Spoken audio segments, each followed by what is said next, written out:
A primeira carta de Paulo aos Coríntios foi escrita para uma comunidade cristã que Paulo conhecia bem. Corinto era uma cidade portuária importante no mundo antigo, com muitos templos dedicados aos deuses gregos e romanos. Era um grande centro econômico, e Paulo foi para lá estrategicamente como missionário. Ele morou lá 1 ano e meio e passou o seu tempo conhecendo as pessoas e conversando com elas sobre Jesus. Muitos começaram a seguir Jesus e iniciaram uma comunidade cristã. Você pode ler mais sobre isso no capítulo 18 do livro de Atos.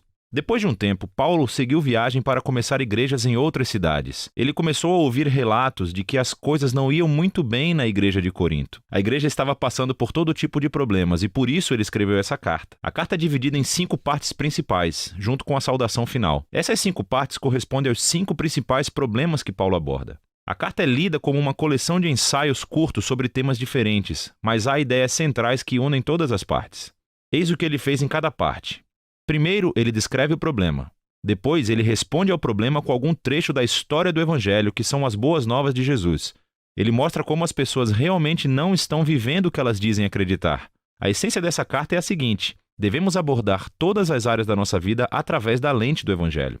Vamos descobrir como ele faz isso. Nos capítulos 1 a 4, o problema apresentado é que há divisões na igreja. Depois que Paulo foi embora, outros mestres passaram pela cidade. Um cara chamado Apolo e, em seguida, Pedro.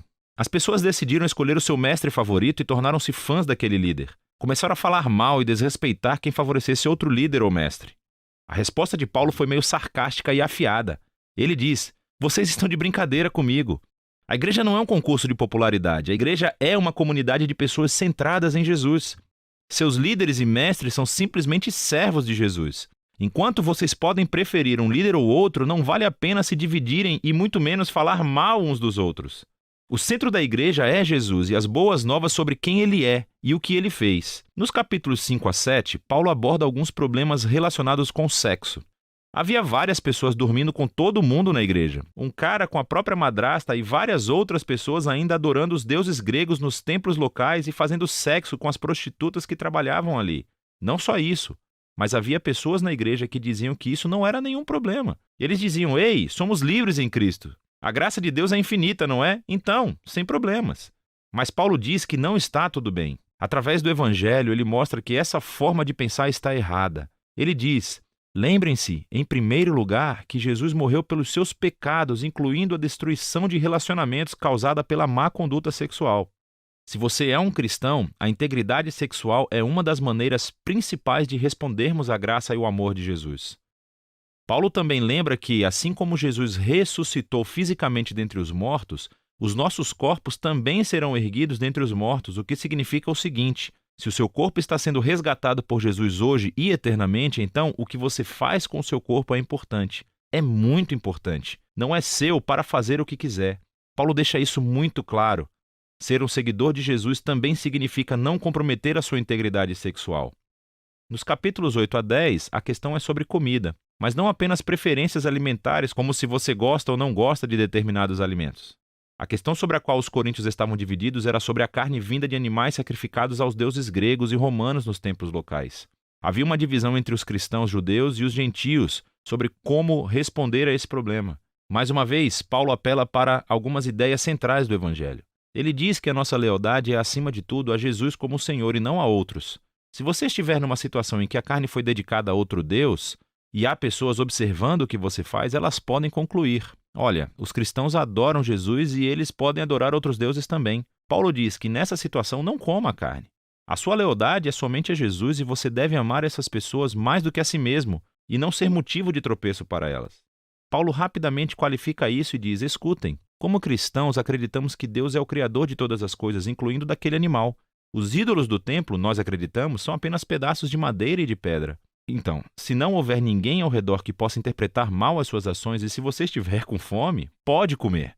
Como um novo ser em Cristo, você é livre para seguir a sua consciência nesse tipo de assunto. Então, por que uma situação não tem problema e a outra sim? O princípio básico é o amor. O amor nega a si mesmo e procura o bem-estar de outras pessoas. E o amor de Deus, é o centro do Evangelho. É o que Jesus fez quando morreu por nós. Paulo diz que é o que cristãos devem fazer por outras pessoas. Nos capítulos de 11 a 14, Paulo continua abordando problemas nos encontros semanais de adoração. Havia algumas pessoas que estavam tendo experiências espirituais muito poderosas. Começavam a orar em voz alta e em línguas desconhecidas. Outras pessoas começavam a compartilhar um ensinamento ou uma palavra de Deus e, em seguida, alguém levantava e interrompia porque também queria compartilhar. Era uma situação muito caótica e isso estava distraindo as pessoas do Evangelho, especialmente os visitantes. Nesses capítulos, Paulo ajuda-os a pensar antes de tudo no propósito desses encontros para ajudá-los a ver que tipo de comportamentos são adequados. Ele diz que o encontro semanal é um lugar onde o Espírito de Deus trabalha através de todos e isso acontece de forma unificada. Ele desenvolve uma metáfora legal sobre a igreja como um corpo humano. É um corpo, mas tem partes diferentes. Cada parte serve um papel único e importante. Ele nomeia um monte de coisas que o Espírito faz através de todas as pessoas diferentes, tudo para a edificação da igreja. Esta é uma frase-chave desses capítulos. Paulo conclui que o maior valor dos encontros deve ser o conceito principal do Evangelho, o amor de Deus. O amor também é uma palavra-chave nesses capítulos. O amor irá obrigar cada pessoa a usar o seu dom para servir e procurar o bem-estar do outro. Paulo aplica isso aos problemas dos coríntios. Algumas pessoas pensam que o objetivo do encontro é ter experiências espirituais intensas ou é ter uma chance de falar o que vem à mente.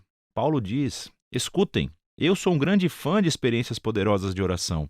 Mas se isso distrai ou assusta outras pessoas, devo parar, porque eu estou pensando mais em mim do que no amor que tenho por essas pessoas.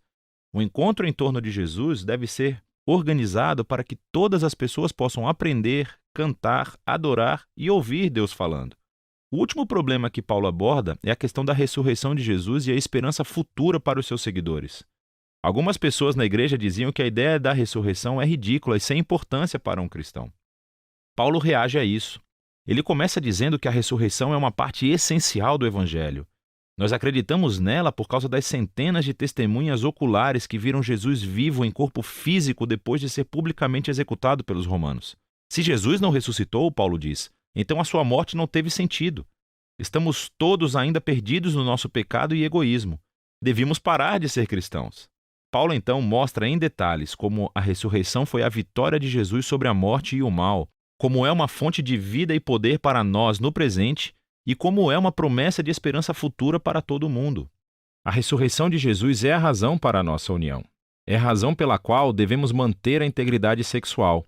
É a fonte de poder para amar outras pessoas mais do que a nós mesmos. E, em última análise, é a nossa esperança para a vitória sobre a morte.